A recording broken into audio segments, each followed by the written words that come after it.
بار بار پیچھے مڑ کر میری طرف ہی دیکھ رہی تھی۔ وہ لڑکی کافی خوبصورت تھی۔ میں نے بھی جیسے ہی اس کی طرف دیکھا تو میں دیکھتا ہی چلا گیا۔ آج تک میں نے کسی بھی لڑکی کو اس طرح نہیں دیکھا تھا جیسے میں اس لڑکی کو دیکھ رہا تھا۔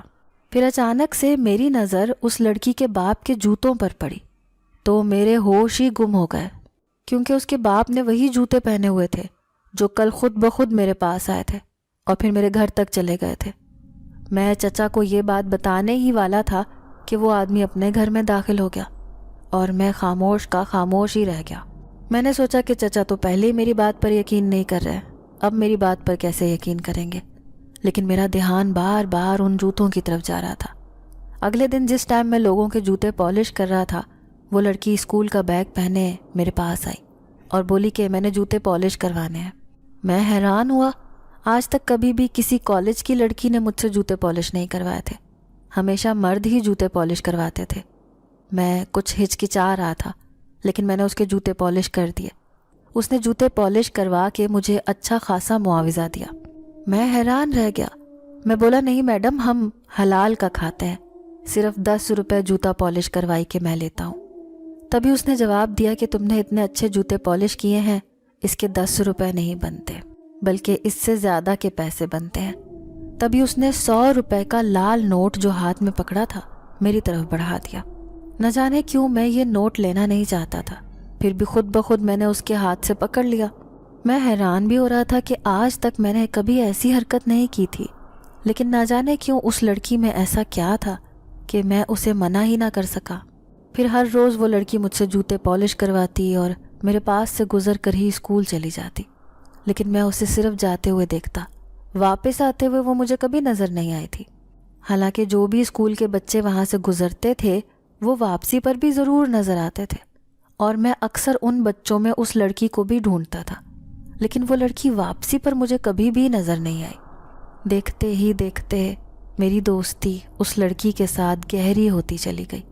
حالانکہ آج تک کبھی میں نے کسی لڑکی کو بلایا تک نہ تھا، لیکن نہ جانے کیوں اس لڑکی میں ایسا کیا تھا کہ میں خود بخود اس کی طرف کھنچتا چلا جاتا۔ اب جب کبھی وہ مجھے نظر نہ آتی تو میں بے چین ہو جاتا۔ وہ ہر روز آتی، مجھ سے جوتے پالش کرواتی، میرے ساتھ باتیں کرتی اور چلی جاتی۔ چاچا بشیر میری طرف دیکھ کر مسکراتا اور میں چچا سے کچھ بھی نہ کہتا۔ ایک دن چچا نے مجھ سے پوچھا کہ تم اکیلے ہی بیٹھے برش کو ادھر ادھر کرتے رہتے ہو، منہ میں بڑبڑاتے رہتے ہو؟ تو پھر میں نے چچا سے کہا کہ آپ کیا کہہ رہے ہیں، میں تو اس لڑکی سے باتیں کرتا ہوں جو سامنے والے گھر سے آتی ہے۔ چچا میری بات پر پھر سے کھلکھلا کر ہنسے، بولے پاگل ہو گئے ہو، وہ گھر تو کافی دیر سے بند پڑا ہے، اس میں تو کوئی بھی آتا جاتا نہیں اور نہ ہی اس میں کوئی رہ رہا ہے۔ تو میں نے کہا کہ آپ کیا کہہ رہے ہیں، اس گھر کا تالا تو ابھی کھلا ہوا ہے۔ چاچا نے جواب دیا، نہیں، وہ گھر تو ابھی بھی لاک ہے۔ چاچا کی یہ بات مجھے کچھ حیران کر رہی تھی۔ اس لڑکی نے اپنا نام مجھے بینش بتایا تھا۔ بینش تاحد خوبصورت ہونے کے ساتھ ساتھ ذہین بھی لگتی تھی۔ وہ اس طرح مجھ سے سوال جواب کرتی جیسے کوئی لیکچرار ہو، حالانکہ وہ کہتی تھی کہ وہ میٹرک کی اسٹوڈنٹ ہے۔ ایک دن بینش نے مجھے کہا کہ تم صبح ٹائم اپنا کام کرتے ہو تو شام کو ایسا کیا کرو کہ پڑھ لیا کرو، ابھی تمہاری عمر ہی کیا ہے اور تم یہ جوتے پالش کرنے میں لگے ہوئے ہو۔ تو میں بولا، نہیں، ہمارے نصیب میں کہاں پڑھائی لکھائی۔ اس نے مسکرا کر جواب دیا کہ تمہارے نصیب میں ہو سکتی ہے، تم شام کو میرے پاس آ جایا کرو، میری کتابیں بھی ہیں، میں تمہیں پڑھا دیا کروں گی۔ تو میں نے کہا کہ تمہارے گھر والے اس بات سے ناراض ہو جائیں گے۔ اس نے کہا، نہیں، میرے گھر والے اس بات سے بالکل بھی ناراض نہیں ہوں گے، بلکہ وہ تو خوش ہوں گے۔ اس دن سے ہی میں نے بینش کے گھر جانا شروع کر دیا۔ میں ہر روز اپنا کام نمٹا کر بینش کے گھر چلا جاتا۔ 5 جماعتیں تو میں نے گورنمنٹ اسکول میں پڑھ لی تھیں، کچھ نہ کچھ تو پڑھنا لکھنا میں جانتا تھا۔ بینش مجھے 6ٹھی کی کتابیں پڑھانے لگی، بہت اچھا مجھے گائیڈ کرتی تھی۔ میں بہت خوش تھا کہ مجھے اتنی اچھی دوست بھی ملی اور اب میں کام کے ساتھ ساتھ پڑھ لکھ بھی سکتا ہوں۔ میں ہر روز وہاں جاتا، پڑھائی کے بعد ڈھیر باتیں بھی بینش سے کرتا۔ اس دن سے ہی میں خوش رہنے لگا تھا، لیکن ابا کی مار پیٹ ابھی بھی اماں کے ساتھ ویسی ہی تھی۔ جب کبھی پیسے نہ ملتے تو اماں کو 1 منٹ میں مار پیٹ کر رکھ دیتے۔ بینش جوتا پالش کروائی کہ مجھے ڈھیر پیسے دیتی تھی۔ اب گھر کے اخراجات بھی ٹھیک طریقے سے چلنے لگے تھے اور اماں ابا کو بھی ہر روز نشے کے لیے کچھ نہ کچھ دے دیتی تھیں، کیونکہ جس دن ابا کو پیسے نہ ملتے اسی دن گھر میں ہنگامہ شروع ہو جاتا۔ لیکن عجیب بات تھی کہ جب میں بینش کے گھر جاتا تو یہ گھر میں اکیلی ہوتی تھی، اس کے ماں باپ مجھے کہیں بھی نظر نہیں آتے تھے۔ جب بھی میں اس سے کچھ پوچھنے کی کوشش کرتا تو یہ بات کو ٹال دیتی۔ اس دن بھی میں نے صاف ستھرے کپڑے پہنے۔ آج میں بہت خوش تھا۔ میں سوچ رہا تھا کہ آج میں بینش سے کہہ دوں گا کہ میں اس سے بہت محبت کرتا ہوں۔ ویسے بھی میرا اور اس کا اسٹیٹس تو نہیں ملتا، کیونکہ وہ ایک امیر کبیر باپ کی بیٹی ہے اور میں ایک نشئی کا جوتے پالش کرنے والا بیٹا۔ لیکن نہ جانے پھر بھی میرا دل بار بار کہہ رہا تھا کہ میں اس سے اظہار محبت کر دوں، پھر جو اس کا فیصلہ ہوگا مجھے منظور ہوگا۔ اسی لیے میں تیار ہو کر گھر سے نکلا تھا۔ لیکن جیسے ہی میں بینش کے گھر پہنچا، بینش گھر پر موجود نہ تھی، بلکہ آج اس کی ماں گھر پر تھی۔ میں نے ان سے پوچھا کہ آنٹی بینش کہاں ہے؟ تو اس نے جواب دیا کہ بینش گھر پر موجود نہیں ہے، لیکن تم بیٹھو، وہ تھوڑی دیر تک آ جائے گی، میں بلا دیتی ہوں اسے۔ میں حیران ہوا کہ ساتھ تو کہہ رہی ہیں کہ بینش گھر پہ نہیں ہے، پھر کہہ رہی ہیں کہ تھوڑی دیر سے بلا دیں گی۔ تبھی میں نے دوبارہ سے پوچھا کہ آنٹی بینش اگر تھوڑی دیر تک آ جاتی ہے تو میں یہیں انتظار کر لیتا ہوں، نہیں تو میں نے اپنا کام بھی کرنا ہے، اپنے کام کے لیے چلا جاتا ہوں، جیسے ہی وہ واپس آئے گی میں آ جاؤں گا۔ تو انہوں نے کہا نہیں، میں جلد ہی تمہیں اس سے ملوا دوں گی، اتنا بیتاب کیوں ہو رہے ہو؟ ان کی یہ بات مجھے کچھ پریشان سی کر گئی۔ تبھی میری نظر اس ہال میں لگے بڑے سے شیشے پر پڑی۔ وہ وہاں سے گزرنے لگیں تو میں یہ دیکھ کر حیران رہ گیا اور میرے پاؤں کے نیچے سے زمین نکل گئی کہ شیشے میں ان کا عکس انتہائی بھیانک اور خوفناک تھا۔ ان کی کالی سیاہ رنگت، لٹکتی جلد، بڑے بڑے دانت اس شیشے میں بالکل نمایاں نظر آ رہے تھے، لیکن حقیقت میں ان کی شکل بالکل عام عورتوں کی طرح نظر آ رہی تھی۔ تبھی میری ایک دم سے چیخ نکلی تو وہ میری طرف مڑی اور بولیں کہ اچھا تو تم نے میری اصلیت دیکھ لی، چلو جو کام 2 منٹ کے بعد ہونا تھا وہ اب فوراً ہی ہو جائے گا۔ ان کی اس بات سے میں خوف زدہ ہو گیا اور میں ہاتھ باندھ کر ان کے آگے کھڑا ہو گیا اور بولا کہ پلیز مجھے کچھ مت کہیے گا، اور آپ کون ہو؟ شیشے میں آپ کس طرح کی نظر آ رہی تھی؟ بینش کی امی بولی، ہوں تو میں بینش کی امی ہی، لیکن تمہیں یہ نہیں پتا کہ بینش کون ہے۔ میں نے پوچھا کون ہے بینش؟ اس نے میرا ہاتھ پکڑا اور بولی آؤ دکھاؤ۔ جیسے ہی انہوں نے میرا ہاتھ پکڑا تو مجھے اپنے جسم سے تپش نکلتی ہوئی محسوس ہوئی۔ ایسا لگ رہا تھا جیسے میرا جسم کسی آگ میں جل رہا ہو۔ میں نے کہا میرا ہاتھ چھوڑے، آپ کون ہیں؟ اس نے دیوار پر ایک بڑا سا دائرہ بنایا اور مجھے پکڑ کر کھینچتے ہوئے دیوار سے آر پار ہو گئی۔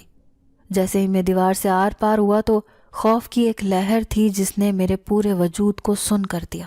وہ دنیا ہی عجیب تھی، جو میں ابھی اس کمرے میں موجود تھا ایک عجیب سی دنیا میں آ گیا۔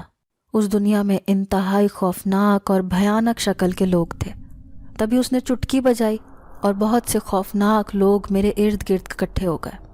ان کی شکلیں دیکھ کر ہی میری چیخ نکل رہی تھی، میں اتنا زیادہ خوفزدہ تھا۔ وہ سارے میرے ارد گرد دائرہ بنائے کھڑے تھے۔ اس نے کہا کہ اسے لے جا کر قید خانے میں ڈال دو، اور ایسی قید میں ڈالنا جہاں سے اسے ہوا تک نہ لگے، اسے پتہ چلے کہ یہ کیا کرنے چلا تھا۔ میں اس کی بات پر حیران ہو رہا تھا۔ وہ کالی رنگت کے بڑے بڑے دانتوں والے، بڑے بڑے ناخنوں والے لوگ مجھے پکڑ کر ایک عجیب سی اندھیری کوٹھڑی میں لے گئے۔ یہاں عجیب و غریب سی شکلیں بنی ہوئی تھیں۔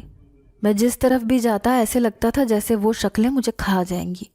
میری آواز بھی اب مکمل طور پر بند ہو چکی تھی۔ مجھے ایسا لگ رہا تھا آج میری زندگی کا آخری دن ہے۔ مجھے اپنے بچاؤ کا کوئی بھی راستہ نظر نہیں آ رہا تھا۔ میں گھٹنوں میں سر دے کر رونے کی کوشش کر رہا تھا۔ تبھی اچانک سے اس قید خانے کا بڑا سا پتھر نما دروازہ کھلا اور بینش مجھے آتی دکھائی دی۔ میں اسے دیکھتے ہی کھڑا ہو گیا، لیکن میری آواز جیسے میرے حلق میں ہی اٹک کر رہ گئی، مجھ سے بولا نہیں جا رہا تھا۔ تبھی اس نے چٹکی بجائی تو میری آواز دوبارہ سے بحال ہوئی۔ تو میں نے کہا بینش، تمہاری ماں کی شکل انتہائی ڈرونی تھی، وہ تمہاری ماں نہیں ہے۔ تو اس نے جواب دیا نہیں فہد، وہ میری ماں ہی تھی، لیکن ایک حقیقت ہے جو میں نے تم سے چھپائی ہے کہ میں ایک جن زادی ہوں۔ میں نے جب تمہارے گھر کے حالات دیکھے تو میں تمہاری مدد کرنا چاہتی تھی، کیونکہ اس دن میں انسانی دنیا کی سیر کے لیے نکلی تھی۔ جیسے ہی میں تمہارے گھر کے اوپر سے گزری تو میں نے دیکھا تمہارا باپ تمہاری ماں کو مار پیٹ کر رہا تھا اور تم بے بس کھڑے تھے۔ اس دن سے ہی میں نے سوچ لیا تھا کہ میں تمہاری مدد کروں گی، کیونکہ میں ایک رحم دل جن زادی ہوں۔ میرا باپ بھی انتہائی رحم دل ہے، لیکن میری ماں نہ جانے کیوں ایسی ہو گئی ہے۔ میں انسانی دنیا میں گئی، اپنے بابا سے بات کی کہ میں تمہاری مدد کرنا چاہتی ہوں۔ میرے بابا کو اس بات پر کوئی بھی اعتراض نہ تھا، بلکہ میرے بابا نے اپنے جناتی جوتے دیے، وہ جوتے جو تمہارے گھر کے دروازے پر پڑے تھے اور تمہارے کمرے میں چلے گئے تھے۔ وہ جوتے میں ہی تمہارے اڈے پر رکھ کر آئی تھی تاکہ تم وہ جوتے پہن لو۔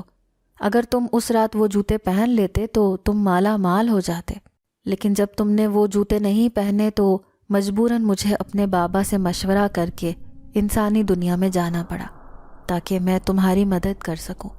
جب تک تمہاری مدد کی بات تھی تو میری ماں نے مجھے کچھ نہ کہا، لیکن جیسے ہی اسے یہ پتہ چلا کہ میں تم سے محبت کرنے لگی ہوں اور تم بھی مجھ سے محبت کرتے ہو تو اسے یہ بات گوارا نہ ہوئی، کیونکہ وہ چاہتی تھی کہ میں شادی ان کے بھانجے سے کروں جو کہ ایک جن زادہ ہے۔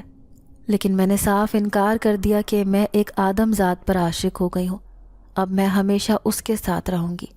اس لیے میری ماں نے تمہیں یہاں لا کر قید میں ڈال دیا۔ اب وہ کسی طرح بھی تمہیں قید سے آزاد کرنے کے لیے نہیں مان رہی تھیں۔ تبھی میں نے ان کی یہ شرط قبول کر لی ہے کہ میں ان کے بھانجے جن زادے سے شادی کر لوں گی۔ اب وہ تمہیں آزاد کرنے کے لیے تیار ہے۔ اتنی بات کہہ کر اس نے میرا ہاتھ پکڑا اور مجھے پکڑتی ہوئی ایک ہال نما کمرے میں لے گئی۔ وہاں ایک بھیانک شکل کا آدمی بیٹھا تھا۔ وہ بولی، یہ میرا باپ ہے۔ میں نے اسے کہا، لیکن نہیں، تمہارا باپ تو کوئی اور تھا۔ وہ بولی، وہ وہاں پر انسانی شکل میں گئے تھے، یہ ہماری جناتی شکلیں ہیں۔ تم نے ابھی تک میری جناتی شکل نہیں دیکھی، کیونکہ اگر تم دیکھو گے تو تم مجھ سے بھی خوف زدہ ہو جاؤ گے، اسی لیے میں اپنی اصلی شکل میں نہیں ہوں۔ میں اس کی بات سن کر حیران ہو رہا تھا۔ تبھی اس نے بابا سے کہا کہ بابا، میں اس کو اس طرح مجبور اور بے بس یہاں سے جانے نہیں دوں گی۔ میں نے آپ کی شرط قبول کی ہے، اب آپ نے بھی میری شرط قبول کرنی ہے۔ آپ اس کو وہ اپنے جناتی جوتے دے دیں۔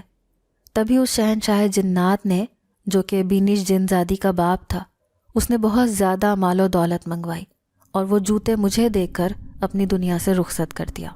جب میں وہاں سے واپس آیا تو بینش کی آنکھوں میں بھی آنسو تھے اور میں بھی رو رہا تھا۔ یہ مال و دولت پا کر بھی مجھے وہ خوشی میسر نہیں ہو رہی تھی جو میں چاہتا تھا۔ میں یہی سوچ رہا تھا کہ میں نہ جانے کب اپنے گھر کے دروازے کے سامنے کھڑا تھا اور 2 بڑے بڑے تھیلے جس میں بہت سے ہیرے جواہرات تھے وہ میرے پاس پڑے تھے۔ میں انہیں لے کر اپنے گھر کے اندر داخل ہوا، لیکن میں حیران رہ گیا کیونکہ میرے ابا بالکل ٹھیک ہو چکے تھے اور انہوں نے مجھ سے اور میری ماں سے معافی مانگ لی تھی کہ اب وہ کبھی بھی نشہ نہیں کریں گے۔ اب میں ایک بہت بڑا بزنس مین ہوں۔ میں اور میرا بھائی دونوں دل لگا کر اپنا بزنس کر رہے ہیں۔ میں لاکھوں روپیہ غریبوں میں تقسیم کرتا ہوں اور وہ جناتی جوتے بھی میرے پاس ہیں، جس کی وجہ سے میرے پاس کبھی مال و دولت ختم نہیں ہوئی۔ ہاں، لیکن جب کبھی میں ان جوتوں کو دیکھتا ہوں تو مجھے جن زادی کی بہت یاد آتی ہے۔ یہی وجہ ہے کہ میرے بڑے بھائی کی شادی ہو چکی ہے، لیکن میں شادی کے لیے تیار نہیں ہوں۔ حالانکہ میری امی ابا دونوں ہی مجھے بہت کہتے ہیں کہ میں شادی کر لوں، لیکن میرا دل نہیں چاہتا کیونکہ میں اس جن زادی کی یادوں سے ہی نہیں نکل پا رہا۔ اب آپ مجھے مشورہ دیں، میں کیسے اسے بھول جاؤں اور اپنی ازدواجی زندگی کا سفر شروع کر سکوں؟ میں آپ کے جواب کا منتظر رہوں گا۔